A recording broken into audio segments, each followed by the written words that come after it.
Welcome to Ottawa Sport Council's Safe Sport Policy 101. We are your guides from sport law. I'm Mel. And I'm LJ. We're here to take you through a short overview of the key policy templates that are available to you in OSC's Safe Sport Policy Suite.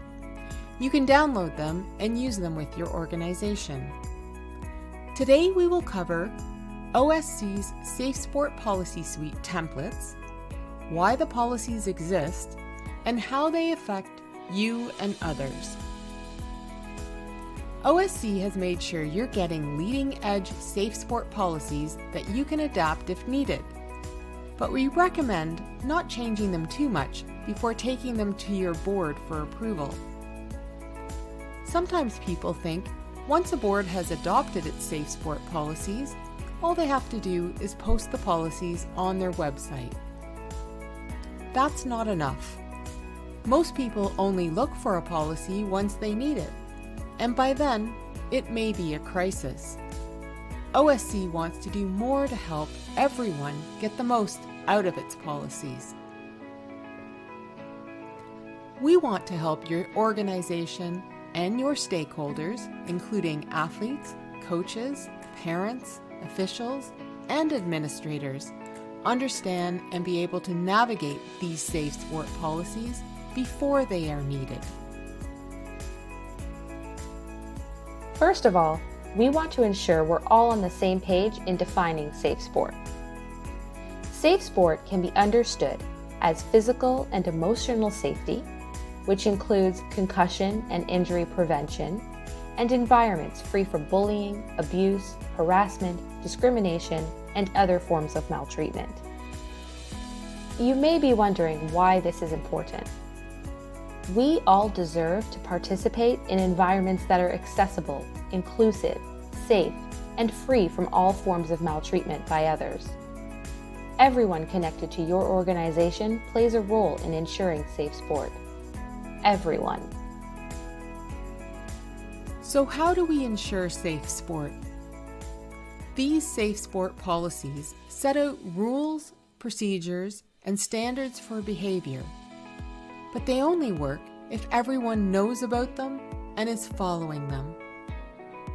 And if someone does not follow a policy, or if there are other issues around non-compliance of a policy, there must be a clear process to address that non-compliance in a timely manner.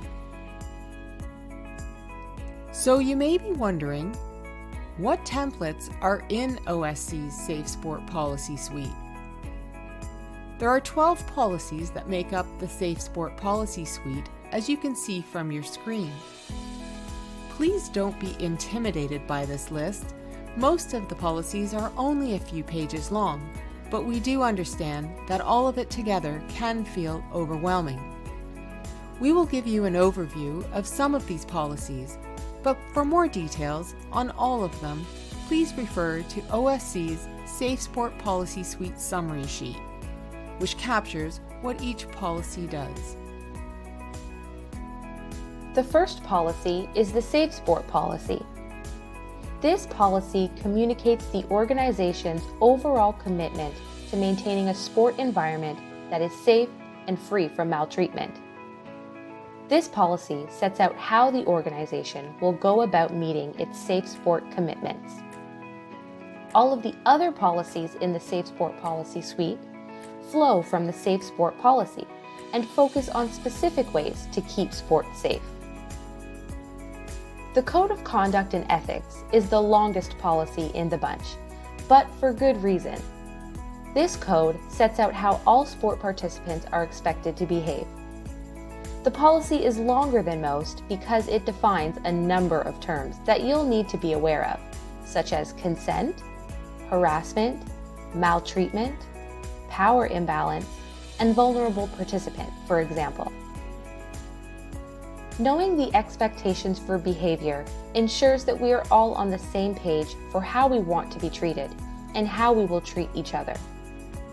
To accompany the code, there is a checklist document that each participant has to sign, acknowledging that they have reviewed and understand the Code of Conduct and agree to follow it. The Athlete Protection Policy protects both athletes and coaches by setting rules about how they interact. One of the main ways of being a responsible coach is by following the Rule of Two. The Rule of Two ensures that an athlete and coach are never alone together. Athletes and coaches must always interact in environments that are open, observable, and justifiable. The Rule of Two also applies to online interactions. All communication should be through group chats, group emails, and/or calls. This ensures all sporting environments stay safe and healthy. Coaches are responsible for not only understanding the Rule of Two, but also educating their athletes on the rule so that one-on-one communications are not initiated by the athlete either.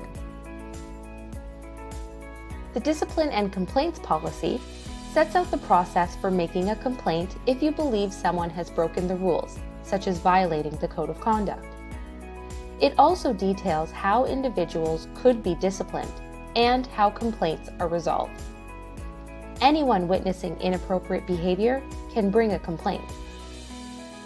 Added to the appendix of this policy is a helpful flowchart to help you determine how to move forward in the process. The Dispute Resolution Policy provides a more informal way to resolve complaints. In some cases, the best way to resolve a complaint is to bring the people together who have a conflict and work together to find a solution. This will only be used if everyone involved in the dispute agrees it is appropriate for the situation. We all have a responsibility to keep our environment positive and safe.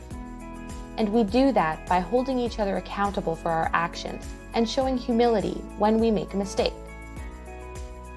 The Screening Policy ensures certain individuals are screened before they can participate, mainly those who will be interacting closely with young athletes and vulnerable participants.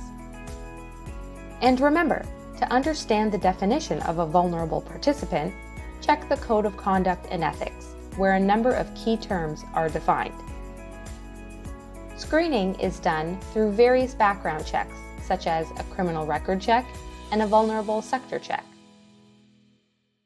There is a helpful screening matrix included in the policy's appendix to determine which screening and training is needed for each of your stakeholders.